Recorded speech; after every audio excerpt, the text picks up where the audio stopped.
Kumusta? Maligayang pagdating. Pakinggan ang kwento, mag-subscribe at i-on ang inyong notifications. Kilala si Megan bilang isang babaeng balanse, isa sa mga taong kayang panatilihin ang kaayusan kahit pa sinusubok ng buhay na guluhin ang lahat.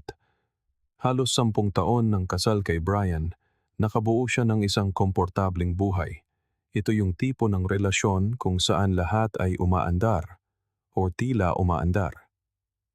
Mayroon silang maayos na bahay, mga bayaring laging nasa oras, mga planadong lakad at ilang tradisyon na sinisiguro nilang nasusunod. Pero sa paglipas ng panahon, unti-unting nawala ang ningning sa pagitan nila. Ang mga usapan ay naging praktikal, ang paglalambing ay nanlamig, at ang mga araw ay naging paulit-ulit na lang. May pagmamahal pa rin, pero ang init ng pagsasama ay dahan-dahang natutunaw na para bang magkatabi lang silang nabubuhay pero hindi na tunay na nagtitinginan. Sa opisina, iba ang pakiramdam. Doon, mas buhay si Megan. Ang tawanan ng mga katrabaho, ang mga biglaang pananghalian, ang mga usapang tagiliran habang nagsasalita ang boss tungkol sa mga deadline. Dito pumasok sa buhay niya si Travis, isang lalaking mas matanda, kampante, at may dating na tila alam na ang epekto niya sa mga babae. Hindi siya bastos, pero ang kanyang mga salita ay may kalkuladong gayuma. Alam ni Megan ang mga kwento. Narinig na niya mula sa 2 katrabaho na nasangkot na ito sa mga babaeng may asawa. Ikinukwento nila ito na parang isang kalokohan. Isang bagay na nasa pagitan ng bawal at hindi mapigilan. Walang panghuhusga, kundi isang uri ng pananabik na nakatago sa lihim. Isa pa sa kanila ay nagbiro na para raw itong isang gabing adiksyon. Nakitawa si Megan. Nagkunwaring walang pakialam, pero isang bahagi niya ang naging mausisa. Marahil dahil sa kawalan ng emosyon na nararamdaman niya sa bahay. O marahil dahil sa paraan ng pagtingin ni Travis sa kanya sa mga pasilyo, o kung paano nito pinupuri ang mga detalyeng hindi na napapansin ni Brian. Sa simula, nagpapalitan lang sila ng ilang mensahe sa group chat ng team. Sumunod ang mga pribadong usapan, laging magaan, laging may pahiwatig.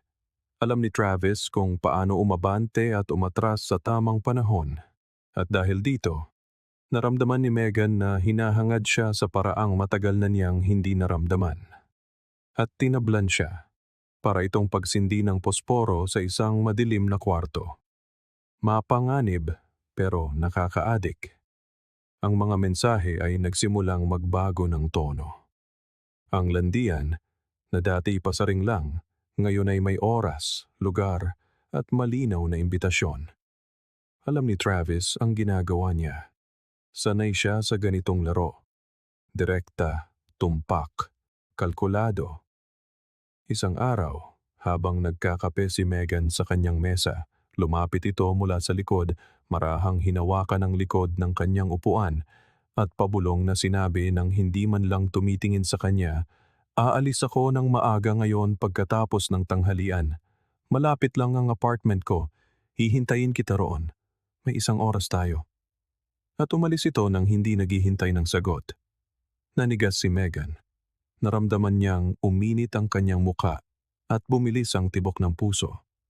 Ang direktang alok na yon ay parang hindi totoo, pero kasabay nito, may dala itong tensyon na hindi niya maipaliwanag. Sa buong umaga, sinubukan niyang mag-focus sa trabaho, pero ang isip niya ay pabalik-balik sa pangungusap na iyon. Naisip niya ang 1,000 dahilan para hindi pumunta. Naisip niya kung anong maaaring mangyari ang mga kahihinatnan, lahat ng mawawala sa kanya. Ngunit sa kaibuturan, ang desisyon ay nabuo na. Nang tumama ang 12:00, sinabi niya sa isang katrabaho na kailangan niyang umalis para asikasuhin ang isang personal na bagay at kinuha ang kanyang bag. Ang gusali kung saan nakatira si Travis ay halos katabi lang ng opisina, kaya ilang minuto lang ang lakad. Binuksan niya ang pinto sa sandaling dumating si Megan.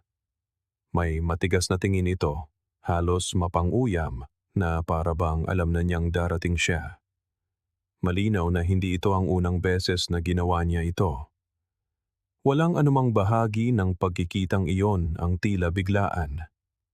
Ang madilim na ilaw ng apartment, ang mahinang tugtog, ang paraan ng pagkakabato ng kanyang jacket sa sofa. Lahat ay tila masusing pinlano. Pumasok si Megan, sinusubukang umaktong kontrolado niya ang sitwasyon. Natural siyang binati ni Travis na parang isang taong matagal na niyang kasunduan. Sinabi niyang mayroon silang eksaktong 50 minuto at hindi na niya kailangang magsalita. Inalok niya ito ng isang baso ng alak. Nagkomento tungkol sa kanyang pabango. At sa loob ng ilang segundo tinanggal ang distansya sa pagitan nila. Si Megan, nang walang imik, ay nagpadala. Naramdaman niyang ginagabayan ang kanyang katawan at ang kanyang isip, manhid sa bilis ng mga pangyayari, ay sumunod na lang. Iyon ay matindi, mabilis, at halos walang emosyon. Alam na alam ni Travis kung paano dalhin ang sandali, na para bang lahat ay sumusunod sa isang script na gamit na niya dati. Nang matapos, umatras ito, ngumiti ng may kasiyahan, at sinabing kailangan na niyang bumalik sa trabaho. Inayos ni Megan ang sarili sa harap ng salamin, kinuha ang kanyang bag, at umalis. Naglakad siya pabalik ng may matatag na mga hakbang, sinusubukang magmukhang walang nangyari, ngunit sa loob niya ang puso niya ay kumakaripas pa rin. Pumasok siya sa gusali ng opisina na parang galing lang sa isang ordinaryong pananghalian. Walang nakapansin, walang naghinala. At siya, kumbinsido na ito'y malilibing sa limot, ay bumalik sa kanyang mesa, sumagot ng mga email, at ginugol ang natitirang hapon sa pag-uulit sa sarili na hindi na ito mauulit. Ang hindi niya kailanman inakala ay lahat ng nangyari sa silid na iyon ay nakunan ng video. Bawat galaw, bawat tunog, bawat segundo. At isang araw, ito ay lalabas mula sa lugar kung saan dapat ito manatili magpakailanman. Habang pauwi, paulit-ulit niyang sinasabi sa sarili na ito ay isang pagkakamali lang, isang beses lang, at hindi na mauulit. Binura niya ang mga mensahe, hinarang ang numero ni Travis, at nagpa siya ng magpatuloy sa buhay. Pero ang hindi niya alam, may masamang ugali si Travis. Kinukunan niya ng video ang lahat ng nangyayari sa kanyang kwarto nang hindi alam ng mga babae. At ang gabing iyon na akala ni Megan ay nabaon na niya sa limot, ay nakarecord ng may perpektong tunog at imahe, naghihintay ng araw na ito'y mabubunyag. Lumipas ang mga sumunod na araw na para bang si Megan ay nagbabayad ng isang hindi nakikitang parusa. Kung titingnan mula sa labas, siya pa rin ang dati. Dumarating sa oras, ngumingiti sa mga katrabaho, nakikipagpalitan ng mensahe kay Brian sa buong araw, at nagbibigay pa rin ng atensyon sa mga kaibigan na nagkataon man o kabalintunaan ay nakaranas din ng mga katulad na sitwasyon. Pinag-uusapan nila ito ng may nakakabahalang kawalang malasakit, na para bang ito'y isang kabanata lamang na wala sa karaniwan, isang bagay na may karapatan ng lahat na maranasan. Ang mahalaga raw ay marunong bumalik, manatiling may kontrol, at isara ang pinto matapos itong buksan. Nakinig ng mabuti si Megan. Sinasalo ang bawat katwiran bilang paraan upang pagaanin ang kanyang dinadala. Sa paglipas ng panahon, ang alaalang iyon ay hindi na naging pabigat at nagsimulang maging isang kwentong sa isip na lang niya nabubuhay. Isang sikretong walang saksi, isang pagkakamaling walang ebidensya. Sa bahay, nagkaroon ng kakaibang pagbabago sa buhay nila ni Brian. Nagsimula itong maging mas maalaga, mas malambing.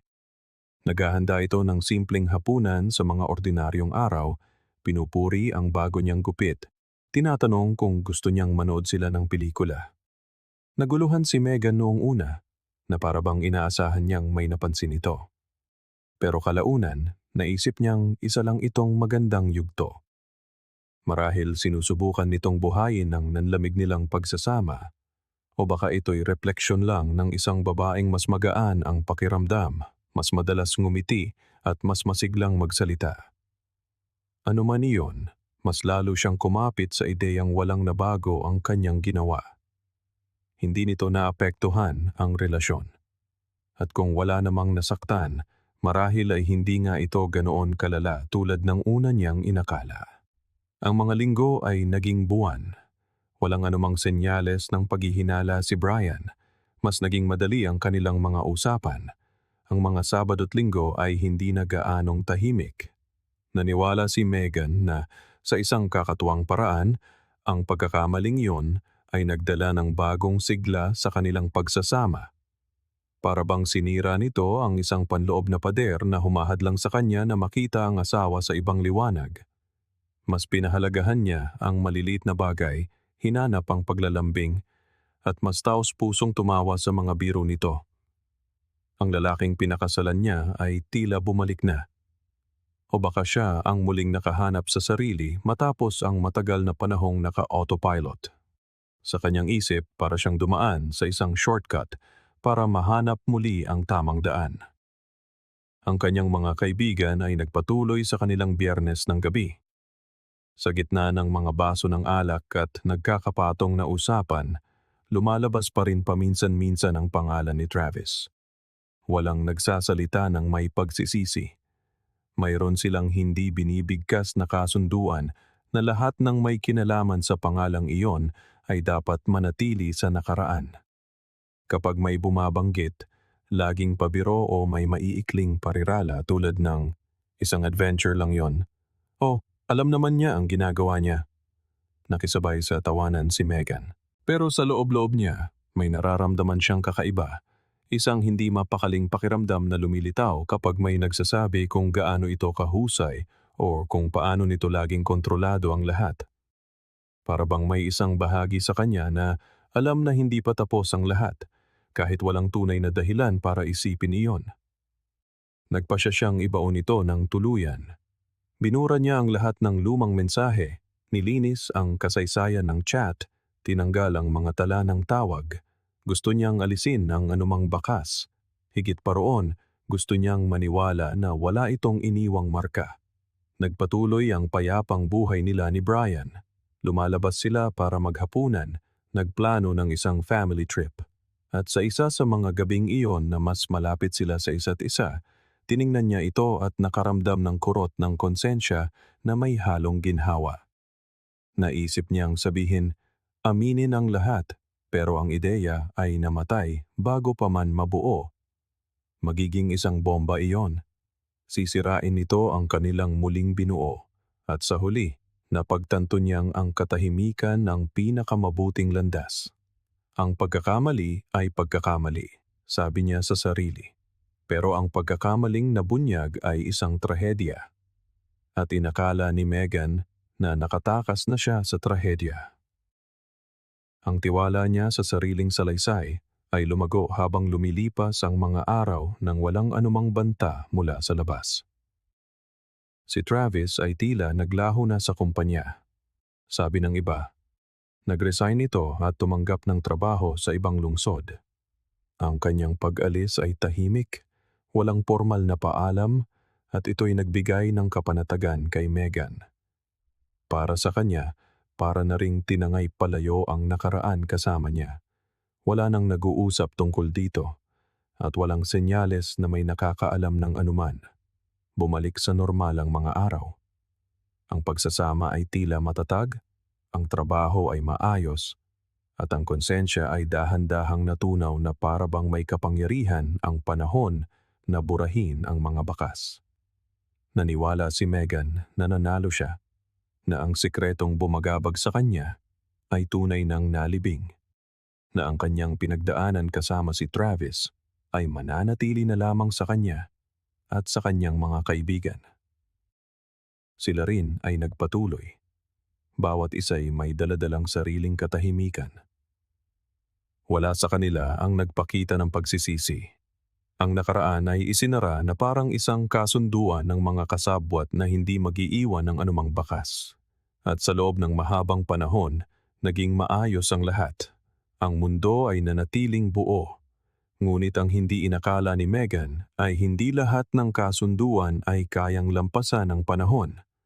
At may mga sikretong gaano man kahusay itago ay humihinga pa rin sa dilim, naghihintay ng tamang sandali upang lumitaw. Ang pangalan ni Travis ay bumalik sa buhay ni Megan sa pinakamasamang paraan. Nasa bahay siya nang tawagin siya ni Brian nang hindi nagbabago ang tono ng boses. Hawak nito ang cellphone at nakatutok ang mga mata sa screen. Sinabi lang nitong may kailangan siyang makita. Akala ni Megan ay balita, isang nakakatawang larawan o kung ano paman. Pero nang tumingin siya, bumaliktad ang kanyang sikmura. Ang nakapost na imahe ng isang video ang bumungad sa screen. Pagkaraan ng isang segundo, nagsimula ang video at naroon siya. Ang kanyang muka, ang kanyang mga kilos, ang kanyang katawan, lahat ay kitang-kita, walang takip. Lumitaw din si Travis mula sa iba't ibang anggulo na para bang ang eksena ay kinunan mula sa higit sa isang kamera. Itinulak ni Megan ang telepono at sinubukang magsalita, ngunit tumayo na si Brian, ibinagsak ang aparato sa mesa at tahimik na nagtungo sa kwarto. Nanatili siyang hindi gumagalaw, sinusubukang unawain ang nangyayari. Ang video ay mukhang kinuha mula sa isang adult site. Masyadong mataas ang kalidad para maging aksidente. Ang mga anggulo ay sinadya, nakaposisyon sa mga lugar na isang sanay lang sa paggawa nito ang makakaalam. Ang pakiramdam ay parang pinasok ang kanyang pagkatao, itinapon palabas ng sarili, sa isang video na hanggang sa sandaling iyon, hindi niya alam na umiral. At ang pinakamasakit, lahat ay nangyayari sa harap mismo ng mga mata ni Brian. Ang lalaking kasama niya sa buhay ay kasama na rin niyang dinadala ang kahihiyang kumakalat sa internet na parang salot. Ilang minuto ang lumipas, nakatanggap siya ng mensahe mula sa isang kaibigan. "Nakita mo na?" Ang sagot ay lumabas bago pa niya pag-isipan. Nag-type lang siya ng, umaasang tungkol ito sa ibang bagay, pero nagpadala ang kaibigan ng isang link. Isa pang video. Hindi lang siya. Ang ibang mga babae mula sa dati nilang opisina ay nalantad din. Ang mukha ni Travis ay halos nasa lahat ng video. Kinunan niya ang lahat, bawat isa, at ngayon ay nagva-viral na ito. Inilathala ito ng mga adult site na may mga nakakaakit na pamagat, ipinasapasa sa mga messaging group ang mga edit na clip, at nagsimula pang lumitaw ang mga peking profile na may mga compilation. Isang buong iskandalo na walang filter, walang control. Sinubukan ni Megan na magsalita, pero nakatayo na si Brian. Ang telepono ay nasa mesa pa rin, madilim na ang screen. Naglakad ito patungo sa kwarto, binuksan ang pinto, at isinara ito mula sa loob. Nanatili siyang tulala, kumakabog ang dibdib, ramdamang pag-akyat ng init sa kanyang mukha at mga kamay. Gusto niyang habulin ito, magpaliwanag, umiyak, lumuhod kung kinakailangan. Pero ang tunog ng kandadong umiikot mula sa loob ay pumatay sa anumang balak. Dahan-dahan siyang lumapit, idinikit ang tainga sa pinto, ngunit tahimik ang lahat. Walang tunog, kahit yapak, kahit mabigat na paghinga. Para bang isang kawalan ang nasa kabilang panig. Ginugol niya ang gabi ng walang tulog, nakaupo sa sofa, nakatingin sa kawalan. Ang kanyang isip ay paikot-ikot, sinusubukang humanap ng paraan para baliktarin ang nagawa na. Kinaumagahan, lumabas si Brian mula sa kwarto, suot pa rin ang damit kahapon, dumaan sa kanya sa sala at kinuha ang susi ng kotse. Namamaga ang mga mata nito, pagod ang muka. Tiningnan siya nito ng isang segundo ngunit walang sinabi at umalis. Maghapon si Megan sa bahay, naghihintay na bumalik ito na may dalang salita, tanong, kahit sigaw. Pero nang bumukas ang pinto sa hapon, pumasok ito, umakyat, at muling nagkulong sa kwarto. Nang gabing iyon, sinubukan niyang mag-message kay Travis. Wala na sa serbisyo ang numero. Sinubukan niya sa social media, lahat ay burado na. Ang kanyang profile ay naglaho na parang hindi umiral. Para bang naghanda ito ng isang ruta ng pagtakas na para bang alam na niya mula sa simula ang kanyang ginagawa. Ang realisasyong ito ay nagpalamig sa kanya. Kinunan ni Travis ang lahat. At base sa mga mensahe at komento, ibang mga babae rin ang nasa parehong sitwasyon. Hindi isang kaso lang si Megan. Bahagi siya ng isang pattern, bahagi ng isang maruming laro na hindi niya akalaing nilalaro niya. Lumipas ang 2 araw. Hindi nagsalita si Brian. Natutulog ito sa loob ng kwarto. Kumakain sa labas. Iniiwasan ang anumang pagtatangkang makipag-usap. Nag-iwan si Megan ng mga sulat, nagpadala ng mensahe, sinubukang kausapin sa lahat ng paraan. Walang sagot. Sa 3 araw, bumangon siya ng maaga at nagpasyang magtimpla ng kape.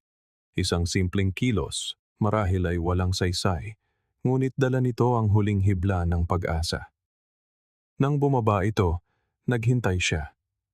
Tiningnan siya ni Brian ng ilang segundo. Nanatiling walang ekspresyon ang mukha nito. Ang kanyang boses ay mahina, ngunit matatag. Kailangan mo nang umalis. Sinabi niya ito na parang naghahatid ng isang hatol. Walang galit sa kanyang mga mata, walang lungkot, isang tahimik na sakit lang, ang uri na sumuko na sa paglaban. Hindi na nakipagtalo si Megan. Umakyat siya, kumuha ng isang maliit na maleta, isiniksik ang ilang damit, charger, dokumento. Bumaba siya at huminto sa may pinto. Nakasandal si Brian sa pader ng sala, nakatingin sa sahig. Binuksan niya ang kanyang bibig, ngunit itinaas nito ang kamay, humihingi ng katahimikan. Naintindihan niya. Umalis siya nang hindi lumilingon. Wala nang dapat sabihin. Sa labas, naglakad siya ng walang patutunguhan. Sinubukan niyang tawagan ang isa sa kanyang mga kaibigan, ngunit dumiretso ito sa voicemail. Nag-message siya sa isa pa, ngunit walang tugon. Nang buksan niya ang social media, napansin niyang inalis na siya sa 2 grupo. Isang kakilala ang nag-post ng isang generic na parirala na puno ng moralidad at parinig. Wala ang kanyang pangalan, ngunit malinaw ang intensyon. Naramdaman ni Megan na lumalayo ang mundo. Sa bawat abiso, dagdag na sakit. Umiikot pa rin ang video. Nagkokomento pa rin ng mga tao. Sinusubukan itong alisin ng mga platform, ngunit patuloy na lumilitaw ang mga bagong link. Ang mga peking profile ay gumagawa ng content tungkol dito. Ang mga hindi kilalang tao ay nagbibiro na para bang isa lang siyang karakter. Ngunit totoo siya. Buhay siya at nararamdaman niya ang lahat. Naglaho si Travis.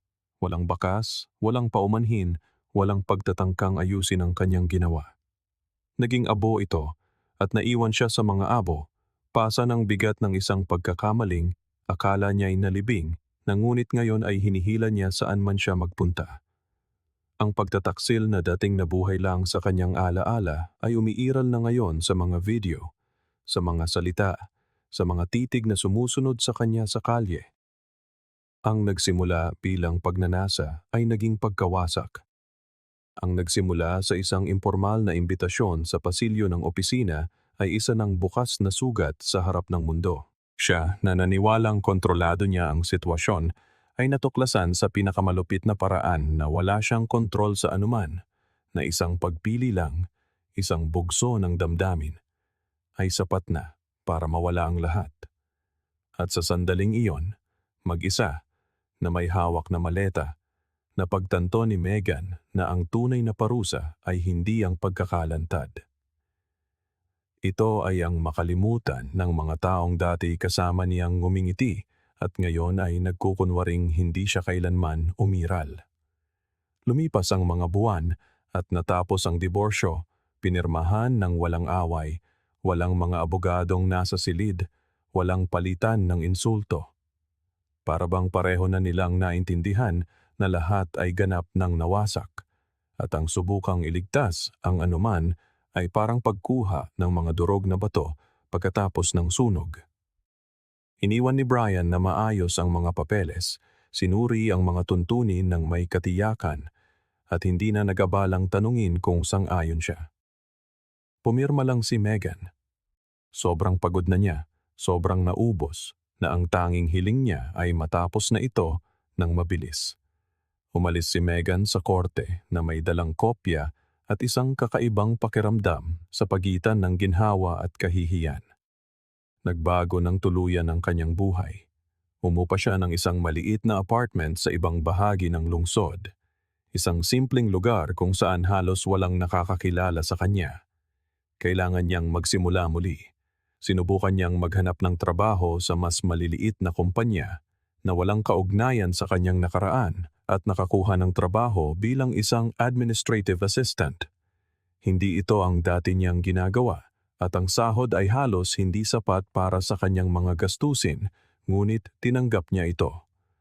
Ang prioridad ay mawala sa radar. Binago niya ang kanyang numero ng telepono, binura ang kanyang social media, iniiwasan sabihin ang kanyang apelyido kapag nagpapakilala. Nabuhay siya na parang isang tinagpiang bersyon ng sarili, sinusubukang mabuhay sa kung anong natira. Nakakatanggap pa rin siya ng mga kakaibang tingin kapag lumalabas. May mga nakakakilala sa kanya. Ang iba ay mas matagal lang tumitig kaysa karaniwan at sapat na iyon para mag-alarma ang lahat sa kanyang isipan. Nasanay si Megan sa katahimikan, sa kalungkutan, sa mapait na lasa ng pakiramdam na kinansela ng mundo. Minsan, inuulit niya sa isip ang hapong iyon sa apartment ni Travis, ang direktang imbitasyon, ang paglalakad patungo roon, ang nakatakdang pagkikita, ang huwad na pakiramdam ng kontrol.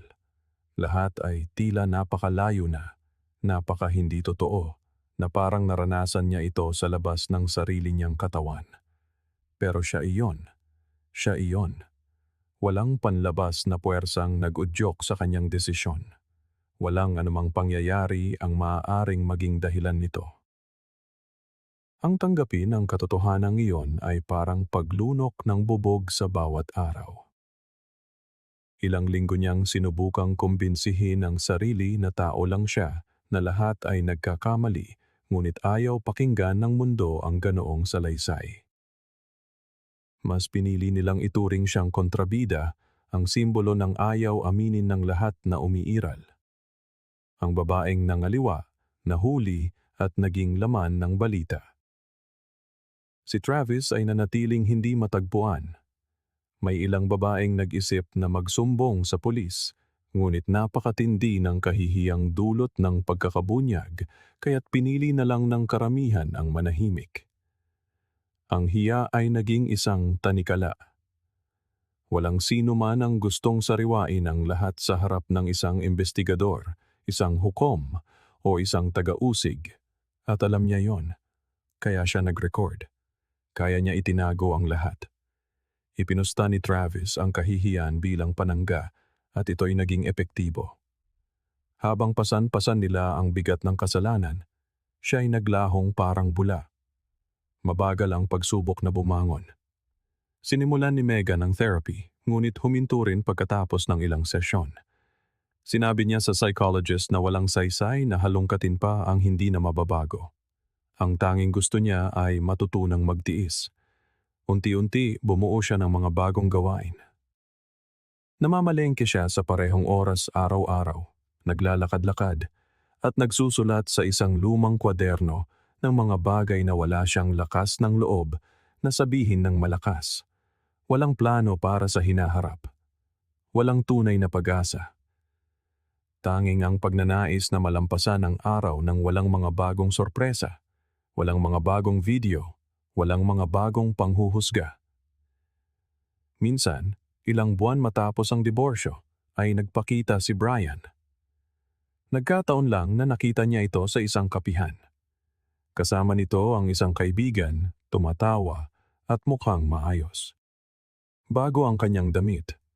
Mas payapa ang kanyang mukha, tila isang taong nakawala sa isang mabigat na pasanin. Hindi lumapit si Megan. Nanatili siyang nakatayo sa bangketa ng ilang segundo at pagkatapos ay umalis na. Nang gabing iyon, tahimik siyang umiyak, nakahiga sa manipis na kutsyon sa kanyang inuupahang kwarto. Hindi para sa pagtatapos ng kanilang pagsasama, hindi para sa mga nawala sa kanya, kundi para sa katiyakang hindi na ito malilimutan kailanman. Maaari siyang lumipat ng lungsod, ng trabaho, ng pangalan, ngunit ang kanyang imahe ay nakatatak na sa isang lugar na hindi na niya pag-aari. Ang mga tao, nakakalimot ng kwento. Ang internet, hindi. Itinigil na niya ang pagsisikap na umunawa, itinigil na ang pagbibigay katwiran sa sarili. Sinimulan niyang tanggapin ang sariling pagkawasak bilang bahagi na ng kanyang pagkatao, tulad ng isang peklat na humahapdi kapag naaalala ang sakit, ngunit hindi nawawala kahit pa maghilom ang balat. At sa gayon, nagpatuloy siya, laging nakayuko, walang anumang ipinapangako para sa kinabukasan. Mulat sa katotohanang may mga pagkakamali, gaano man kaliit, na nagdudulot ng napakalaking kahihinatnan. At kung minsan, isang maling hakbang lang ay sapat na upang mawala ang lahat ng pinaghirapan mong buuin sa buong buhay mo. Naghuhinala ka ba sa iyong asawa o manugang? Huwag nang danasin ang nakita natin sa video.